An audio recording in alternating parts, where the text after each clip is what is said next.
They looked at her like a rookie. They saw a small woman in worn jeans and a simple jacket. They told her to pick up the heavy steel beams. They joked she wouldn't last the morning. They whispered she was a waste of time.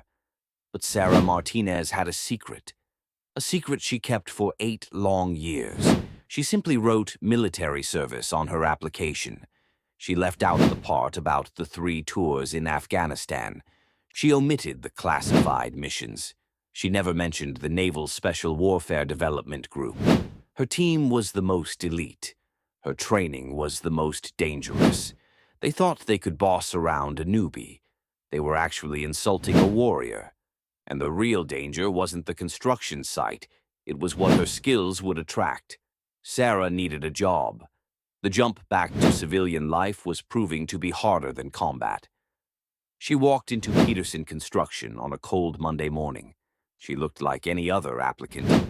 She was 5 feet 4 inches and 130 pounds, and she knew she didn't look like much next to the burly, calloused men waiting for their interviews. Bill Peterson, the owner, was skeptical. He looked over her simple application, frowning at the vague military service line. He talked about carrying heavy materials, operating machinery, and 20-year veterans still going home sore every night. Sarah just met his gaze.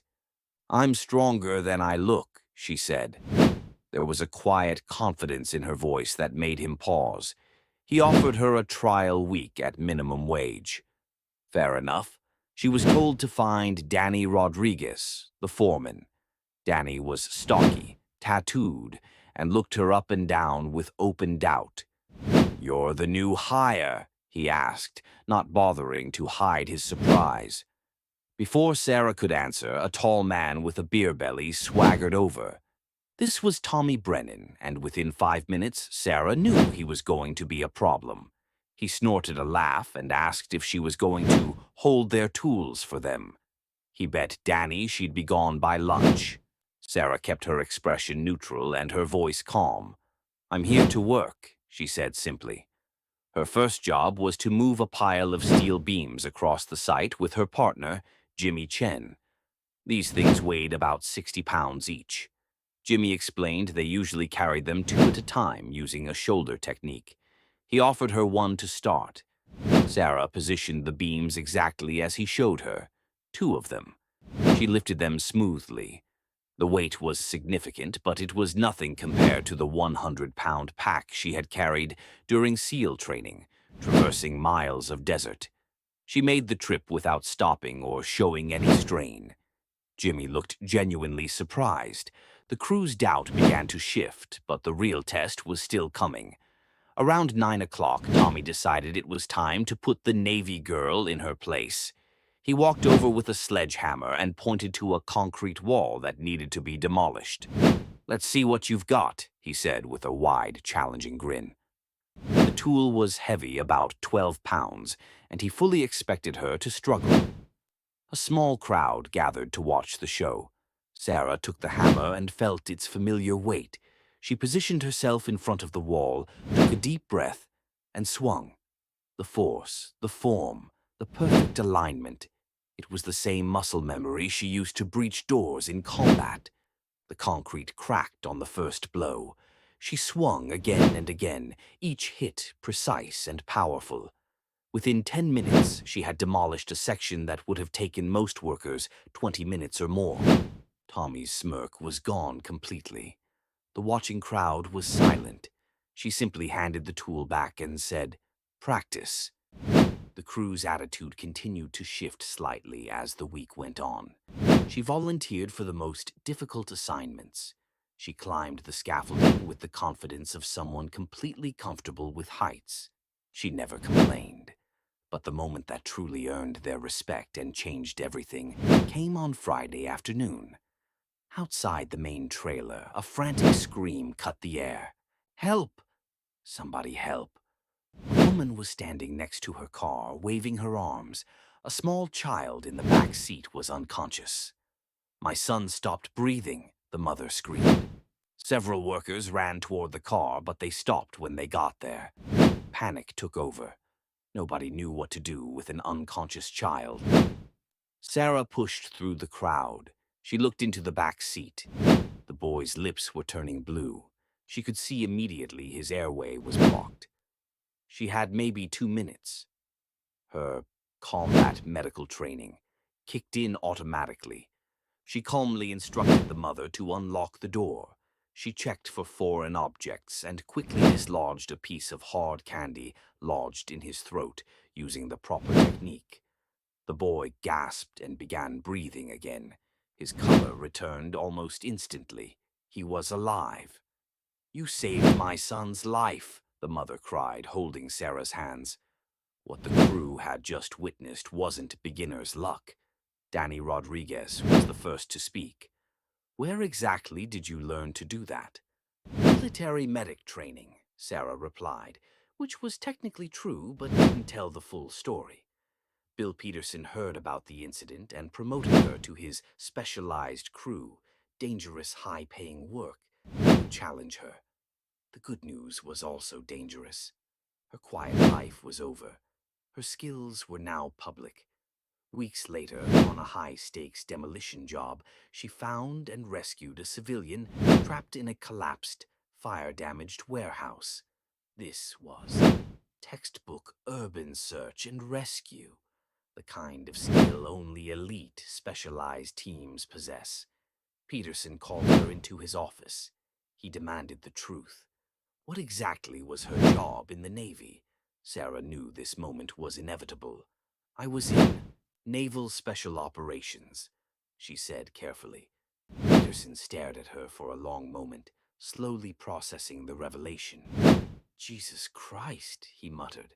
"I hired a Navy SEAL." But the media attention from the rescues was a problem. It drew unwanted eyes. A few weeks later, a man in an expensive suit walked into the equipment yard. He was Agent David Walsh from the Department of Defense.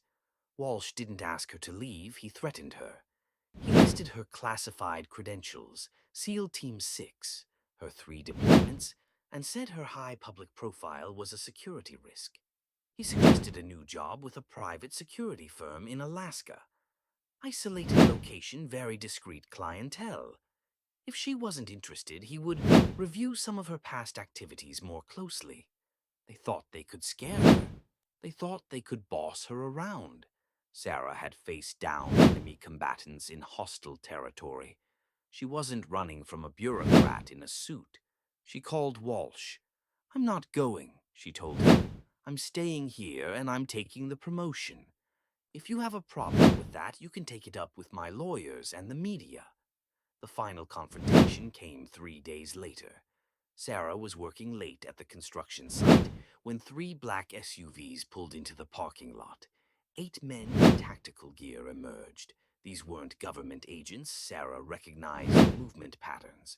They were a private military contractor team hired to solve Walsh's problem permanently. They thought they were dealing with an ex-soldier who had gotten too much attention. They had no idea they were up against someone who had spent 8 years conducting operations just like this one. Sarah slipped out the back of the trailer and made her way toward the equipment yard.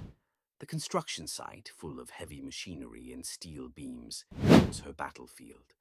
She used her knowledge of the terrain and her training to move like a ghost, eliminating the contractors one by one with silent, close-quarters combat techniques.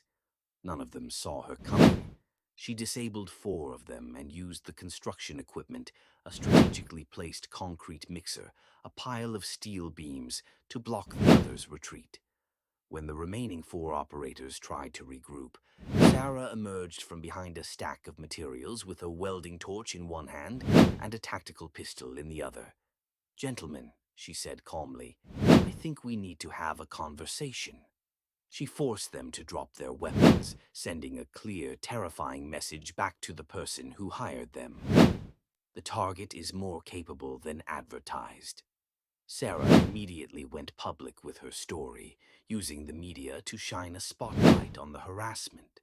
She was no longer hiding, no longer running, and no longer allowing anyone else to define the boundaries of her life. She became the lead on the company's biggest project, a new hospital complex downtown. The city specifically requested her to head up the technical aspects. The people who once doubted her, Danny, Jimmy, and even Tommy Brennan, now looked up to her. Tommy, humbled and embarrassed, approached her. "When we were giving you grief that first week," he began awkwardly. "You didn't know," she said simply. "You could have set us straight any time," he replied. "Why didn't you?" Sarah considered the question carefully. "Because earning respect through actions," she said, "is better than demanding it through reputation." She was still serving her community, still using her skills to help people, and still facing challenges that required everything she had learned. They wouldn't be the first to underestimate her. They certainly wouldn't be the last. Hit the like button to respect all our veterans and their service. Subscribe for more stories of quiet heroes.